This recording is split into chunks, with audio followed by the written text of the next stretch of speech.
বাবারে বাবা, কি কাণ্ড কি কাণ্ড!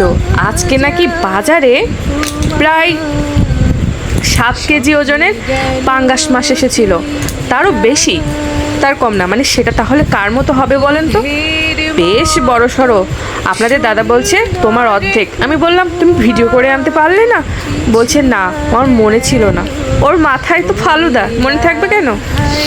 আচ্ছা বন্ধুরা, এটা কিন্তু 8 কেজি এরকম হবে, এরকম একটা ওজনের মাছের কিছুটা অংশ। মানে সবটা কেনার সামর্থ্য তো নাই, আর অতগুলো মাছ কিনেই বা কী করব।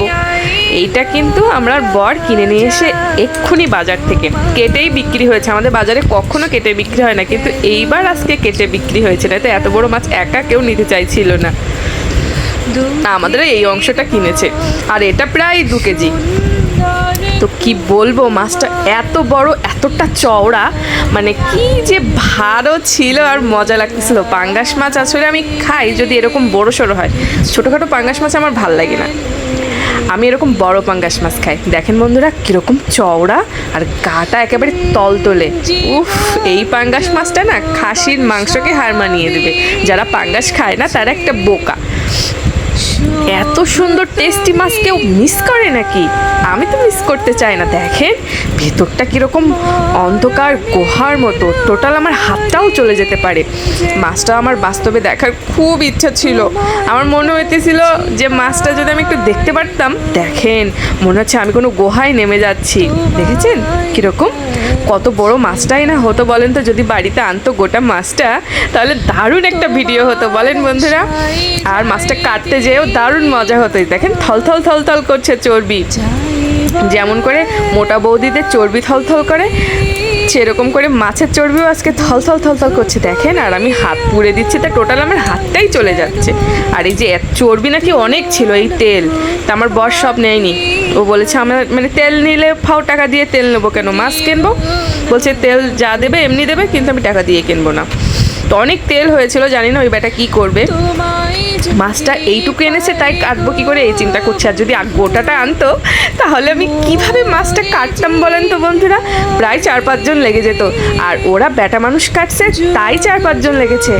তো কি বলবো, এখানে একটা ছোট্ট এরকম ফুটো। তো আমি ভাবছি এটা কিসের ফুটো, আজকে মাছটাকে ভালো করে দেখবো এই ফুটোটা কিসের। আমি আবার হাত পুড়ে দিয়ে একটু দেখতেছিলাম। এতদিন মাছ কুটেছি, এত বড় ফুটো আমি দেখিনি।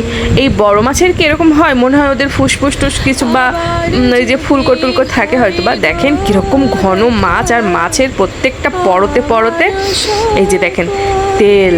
বাবা কি সুন্দর! এই মাছটা রান্না করলে যা সুন্দর লাগবে বন্ধুরা। এই মাছটাকে আমি যত দেখছি অবাক হয়ে যাচ্ছি, কিভাবে জলের তলায় ঘাপটি মেরে ছিল এত বড় মাছ।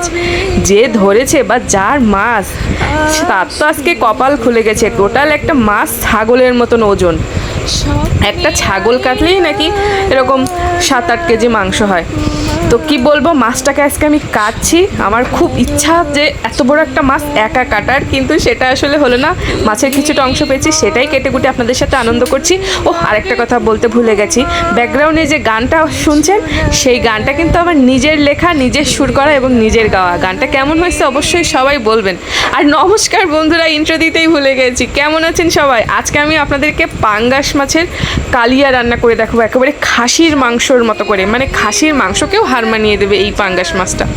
এরকম বড় পাঙ্গাস মাছ জীবনে একবার খাবেন দয়া করে, তাহলে বুঝতে পারবেন কি খেয়েছেন।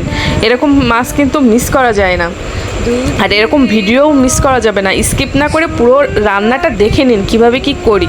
আর এরকম 8 কেজি ওজনের একটা পাঙ্গাস মাছের কিছু অংশ আমি পেয়েছি ভাগ্যক্রমে, সেটাই আজকে আপনাদেরকে রান্না করে দেখাবো। আপনারা কেউ কোথাও যাবে না, খাসির মাংসর মতো করে রান্না করব। পাঙ্গাস মাছের কোনো গন্ধও থাকবে না। আর এই মাছটা খেতে যা দারুণ লাগবে, তাগাগুলো যা বড় বড় হচ্ছে না। আমি তো এরম দেখাই পছন্দ করি বন্ধুরা। আমি ছোট মাছ একদম পছন্দ করি না, আমি এরম বড় বড় মাছ পছন্দ করি। কিন্তু কপালে কি লেখা, তাই দেখেন এখন থেকে আমার আর তেল চর্বি খাওয়া যাবে না, এই ধরনের বড় মাছও খাওয়া যাবে না, আমাকে ছোট ছোট মাছ খেতে হবে, ঠিক আছে? যাই হোক, আমি যতদিন বেঁচে আছি খাওয়া ছাড়ছি না। এই মাছটা পেয়েছি আর ছেড়ে দেবো? একেবারে আজকে আরাম আয়েশ করে খাবো। আজকে আমি বসে বসে আপনাদের সাথে কথা বলতে পারতাম, মানে সরাসরি ভয়েসটা দেওয়া লাগতো না, কিন্তু আমার পাশে বাড়িতে অনুষ্ঠান হচ্ছে, সেখানে গান বাজনা হচ্ছে, কপিরাইটের ভয়ে ভয়েস দিতে হচ্ছে। দেখেন বন্ধুরা মাছটা কিভাবে কাটবো আমি বুঝতে পারছি না, তেল থলথল করছে। আর আর আজকে আপনাদের দাদা বলেছে কোনো কিপটাবি না, আজকে একটু প্রাণ ভরে খাবো, বড় বড় করে দাগা করবা, নয়তো আমি যদি এটা এমনি ওরকম না বলতো কেটে টুকরো টুকরো করে ফেলতাম। মানে 2 দিন হয়েছে, 2 দিন করেছি এই মাছটা আমরা, 2 সাজ হবে। আর যদি কিপটামি করতাম তা 3-4 সাজ টেনে টুনে নিয়ে যেতাম। তো যাই হোক, মাছটা কাটছি দেখেন, মানে আর কাটবো না, বড় বড়ই রাখবো আজকে, একটু প্রাণ ভরে খাবো পাঙ্গাস মাছ। অনেকে পাঙ্গাস মাছের কথা শুনে মুখ ছিটকায়, তাদেরকে বলবো তোমরা বোকা, একদিন এরকম বড় একটা খাও না, ছোট ছোট খেও না, তাহলে ভাল লাগবে না। এরকম বড় পাঙ্গাস মাছ খেয়ে দেখো, খাসির মাংস ভুলে যাবা। আর মাছগুলো কেটে কি সুন্দর করে সাজিয়েছি দেখেন, মাছগুলো দেখলেই দুটো চোখ জুড়িয়ে যাচ্ছে। আজকে মানে কি বলবো, আমি এত বড় মাছ সত্যি কথা বলতে জীবনে খাইনি, তবে গোটাটা খেতে পারলাম না, এটাই আফসোস। যদি কখনো জীবনে সেরকম পর্যায়ে যেতে পারি তো গোটা এরম একটা বড় মাছ খাবো। আর মাছ রান্নার জন্য সব নিয়ে এসেছি, রসুন বাটা নিয়ে এসেছি, তারপরে আদার পাউডার নিয়ে এসেছি, জিরে পাউডার, হলুদ পাউডার, শুকনো ঝালের পাউডার, ধনিয়া পাউডার, লবণ, ব্যাস এই মশলাগুলো দেবো। আর এই যে কিছু আলু দেবো, আপনাদের দাদা বললো যেহেতু অনেক তৈলাক্ত মাছ একটু আলু দাও, তাহলে তেলটা কন্ট্রোল করবে। তা আলু দিচ্ছি, বলছে একদম খাসির মাংসর মতো করে রান্না করো। খাসির মাংসর যার দাম, পাঙ্গাসের সাথে তা মানে পাঙ্গাস খেয়ে তার মন ভুলাচ্ছি। আর এই মাছগুলো দেখেন, লবণ আর হলুদ খুব সুন্দর করে মাখাচ্ছি, কিন্তু মাছ ভাজাটা আমার ভীষণ ভয় করে বন্ধুরা। আগে একদিন আপনাদের মাছ ভাজা দেখাতে যে এক হাতে ফোন মানে ক্যামেরা করছি, আবার এক হাতে মাছ ভাজতে গেছি, আর কি তেল ছিটে আমার হাত পা পুড়ে গিয়েছিল, এখনও আজকে সেই তেল ছিটেছে। তাই আমি আর সম্পূর্ণ মাছ দেওয়াটা দেখালাম না, ভেজে তুলে আপনাদেরকে দেখালাম।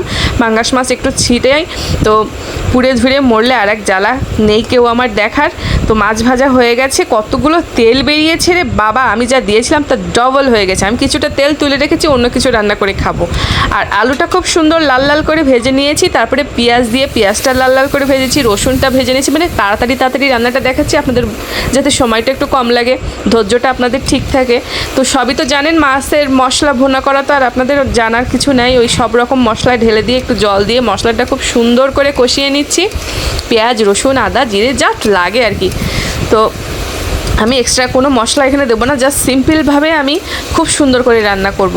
অনেকে অনেক রকম কিছু দিতে পারে, ঠিক আছে, টক দই ফই টমেটো ফমেটো, আমি আসলে কিছুই দেবো না, আমি বাংলি সুন্দর রান্না করব, এটাতেই যা টেস্ট হবে আর কিছু লাগবে না। তো ঘরের মধ্যে আমার এইটুকু মশলাই আছে, আমি এইটুকু দিয়েই সুন্দর করে রান্না করব, এক্সট্রা আমি এখানে আর কিচ্ছু ইউজ করব না।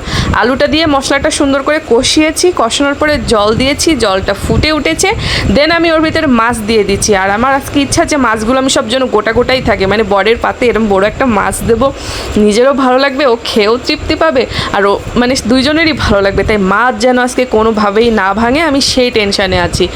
আমি মানে কি বলবো, প্রচুর কষ্ট করছি মাছ যেন না ভাঙে।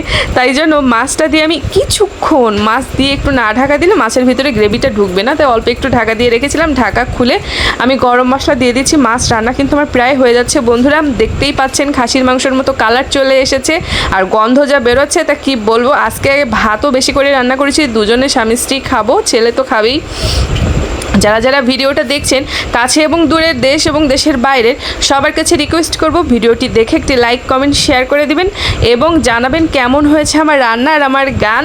আর অবশ্যই আমার পাশে থাকবেন, আমি আপনাদের সবাইকে সাপোর্ট করব। তো দেখেন প্রত্যেকটা মাছই আমার গোটা গোটা আছে, একটাও ভেঙে যায়নি। এভাবেই বরের পাতে দেবো, আর বড় একটা থালায় আজকে ঢেলেছি যাতে মাছগুলো সুন্দর দেখা যায়। কেমন হয়েছে বন্ধুরা লাইক কমেন্ট শেয়ার করে জানাতে ভুলবেন না। নতুন বন্ধুরা চ্যানেলটি সাবস্ক্রাইব করে পাশে থাকবেন, আর নিত্য নতুন সব রেসিপি দেখতে হলে বেল আইকনটি প্রেস করে রাখবেন, নোটিফিকেশন সবার আগে আপনার কাছে পৌঁছাবে। আজকের ভিডিওটা যদি আপনাদের একটু হলেও ভালো লাগে আমাকে সেটা জানাতে ভুলবেন না। আর আমি কি বলবো, এত সুন্দর মাছ রান্না করেছি, পাঙ্গাস মাছের এরকম ভিডিও কিন্তু কেউ মিস করবেন না একদমই।